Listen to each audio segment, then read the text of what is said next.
Good morning, everyone. We will continue chapter 2 in democratic politics, constitutional design. Today, we will talk about the guiding values and philosophy of the Indian Constitution. What are guiding values? Guiding values are the different views of the great Indian leaders which they had about the nation which they wanted to see after India's independence. And philosophy includes the fundamental principles which have been included in the Indian Constitution. Up to now, we have read about the Constituent Assembly, the working of the Constituent Assembly, adoption of the Indian Constitution, and enforcement of the Indian Constitution. But we have not mentioned Mahatma Gandhi anywhere. What was his role in the Constitution? Mahatma Gandhi was not a member of the Constituent Assembly, but he had a vision about the new India, which he mentions in his weekly magazine known as Young India in 1931. In this magazine, he visualizes a nation where people of all communities, all castes, they are living with a perfect harmony. There is no disturbance, no fighting among the people. There is no untouchability. All people are equal.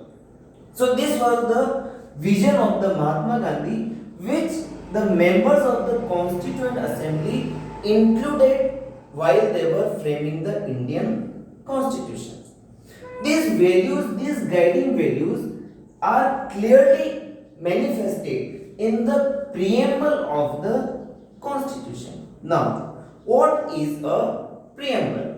Preamble is an introductory statement in a constitution which states the reasons and guiding values of the constitution. It is just like if you open a book, you will find an introductory page that we call the preface. In the same way, the constitution also have an introductory statement which tells about the value and philosophy of the constitution that we call the preamble. What are the key words of the preamble? Let's understand. The different key words of the preamble are: first, the preamble starts with "We the people of India." What does it mean? It means that the Constitution of India has been drawn by the elected members, which are the representatives of the people. The Constitution of India has not been provided to us by any king or even by any other country. For example, it has not been given by the Britain. We Indians have drafted the constitution through our representatives. We, the people of India. Preamble also declares India a sovereign country. Sovereign country means people of India have wholesome right to take their decisions. Nobody can dictate them. The meaning is that the government of India is not dictated by any external power to take its internal or any external decision. Say for example, sometime America wants to negotiate between India and Pakistan on the issue of Kashmir. But what India says? No, we don't want you. This is because India is a sovereign state. That is clearly mentioned in the preamble of the Constitution. Next, it declares India a socialist state. Now, socialist state means what? The government will always take the measures so that the property of the nation, the wealth of the nation is distributed equally among its people, and the gap which is there between rich and poor has to be minimized. The meaning is that the government policy will always be like that will minimize the gap between the rich and the poor. Say for example, the taxes. The taxes are generally taken from those who are the rich people, and then that money is used for the welfare of the poor people. Socialist state. Then secular. Secular means what? There is no state religion of our country. It means that all religions in our country have the same status.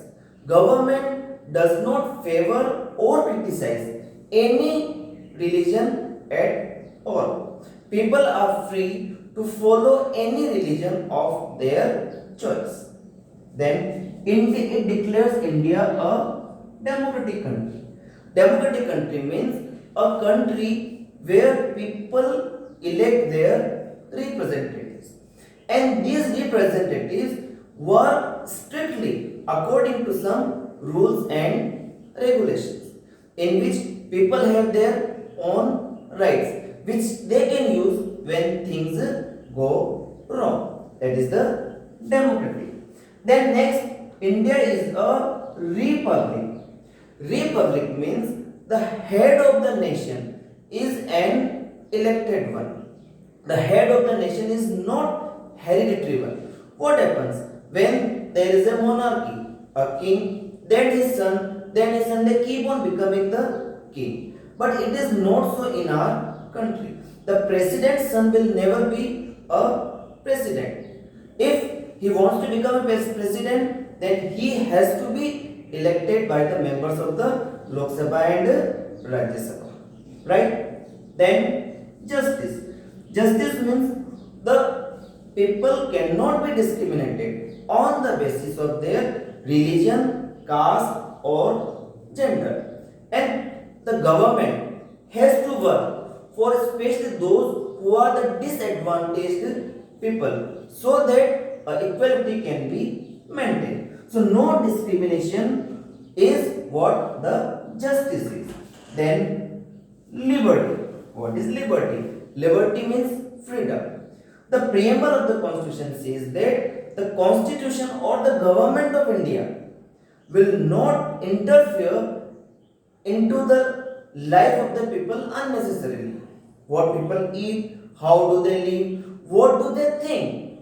There will be no influence of the government on that. The government cannot force them or will not unnecessarily interfere in their day-to-day work. Liberty. Then equality. There will be all people are equal before law. It means that everybody in our country will have an equal opportunity to rise themselves. No job is restricted for any one particular people or one particular religion or caste. Then fraternity. Fraternity means brotherhood. It states that the people of India will live like the members of a family. This is what the fraternity is. That's all in today's lesson. Thank you and have a nice day.